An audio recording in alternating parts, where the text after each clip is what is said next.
नागपुर हिंसा का mastermind Fahim Khan, bulldozer action हो रहा है उसके घर पे। ये विजुअल्स हैं, लेटेस्ट विजुअल्स हैं, ये सीधे नागपुर से हम आपको दिखा रहे हैं। बुलडोजर फहीम खान के घर पहुंच गया है। अब जब आप इस बुलडोजर के तौर तरीके की बात करेंगे तो आपको उत्तर प्रदेश याद आएगा। आप एक चीज समझ लीजिए, राज्य कोई भी हो, मुख्यमंत्री कोई भी हो, अगर आपको पत्थरबाजों को, दंगाइयों को रोकना है तो फिर ये अंतिम उपाय। ये बात चाहे महाराष्ट्र के सीएम हो या फिर असम के सीएम हो, राजस्थान के सीएम हो, मध्य प्रदेश वाले मोहन यादव हो, इन सब लोगों को एक बात समझ में आ गई है कि एक खास तरह के लोग जब गलियों में, शहरों में, मोहल्लों में पत्थर लेकर निकलते हैं और उनमें जब कानून पुलिस का डर नहीं होता है तो फिर वो डर आएगा कैसे? वो डर ऐसे आएगा कि एक एक पत्थर की कीमत जब आने वाली पुश्तों को भी चुकानी पड़ेगी। जो योगी आदित्यनाथ ने उत्तर प्रदेश में तय कर दिया कि आप अगर पत्थर फेंकेंगे, आप अगर पुलिस बल के खिलाफ हिंसा करेंगे, आप ऐसे ही हिंसा फैलाएंगे, दंगा करेंगे, तो फिर प्रशासन बर्दाश्त नहीं करेगा। फहीम खान उस पूरे मामले में मास्टरमाइंड बताया गया और अब उसके घर पर बुलडोजर कार्रवाई हो रही है। आपको याद है देवेंद्र फडणवीस ने यह कहा था, सेम मॉडल है जो उत्तर प्रदेश में योगी आदित्यनाथ की का वो शब्दशः कहा गया बयान याद करिए कि जिसमें वो बार बार कहते हैं, आपने पब्लिक प्रॉपर्टी को नुकसान पहुंचाई, आपने लोगों की संपत्ति जलाई, आपने सरकारी संपत्ति में आग लगाई, तो फिर याद करिए कि हम एक एक पाई आपसे वसूलेंगे। आप दे सकने की स्थिति में होंगे तो हम वसूल लेंगे, नहीं दे सकने की स्थिति में होंगे तो आपके बाप दादा जो होंगे, आने वाली जो नस्लें होंगी, हम उनसे भी वसूलेंगे।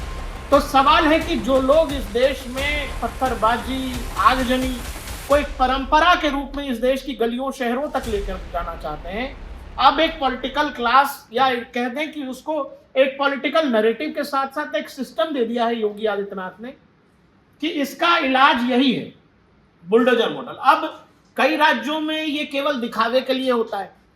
हम आप जो देख रहे हैं, जैसे उत्तर प्रदेश में है कि एक जो वैसा जो तबका है जो हिंसा करता है, जो गुंडाई करता है, जो बदमाशी करता है, जो अपराध में लिप्त, उनमें पुलिस प्रशासन का डर है। उनको पता है कि अगर एक जेब किसी की मारी गई तो फिर अगले चौराहे पे कुछ हो जाएगा उसके साथ। अगर उसने राज्य की बेटी के साथ, किसी बेटी के साथ छेड़खानी की तो खुद मुख्यमंत्री कहते हैं कि भाई अगले चौराहे पे राम राम सबके।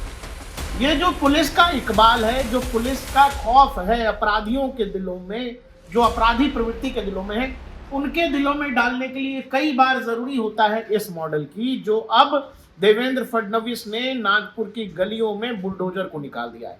सीधा हिसाब है कि आप पत्थर फेंकेंगे, आप आगजनी करेंगे, आप हिंसा करेंगे, तो फिर आपके घर पर ये चलेगा। एक घर बनाने में कई बार कई नस्ल खप जाती है और कई बार आदमी का जीवन खत्म हो जाता है, शायद घर बन भी नहीं पाता। और लेकिन आप जब एक पत्थर की कीमत पूरा घर चुकाते हैं तो उम्मीद है कि इस तरह के लोगों को समझ में आएगा। साथ ही जो लोग ये देखकर प्रेरित होते हैं कि नहीं नहीं, पुलिस प्रशासन तो कुछ कर नहीं रहा, सरकार तो बस बयानबाजी करती है, ऐसे में इस तरह का जब एक्शन होता है जो आपको स्क्रीन पर दिखाई दे रहा है, वो ये कि उत्तर प्रदेश ने, योगी आदित्यनाथ ने केवल कानून व्यवस्था का मॉडल ही नहीं दिया, उन्होंने पत्थरबाजों के परमानेंट इलाज का भी मॉडल दे दिया है। फहीम खान, नागपुर हिंसा का मास्टरमाइंड, उसके घर बुलडोजर पहुंच गया है।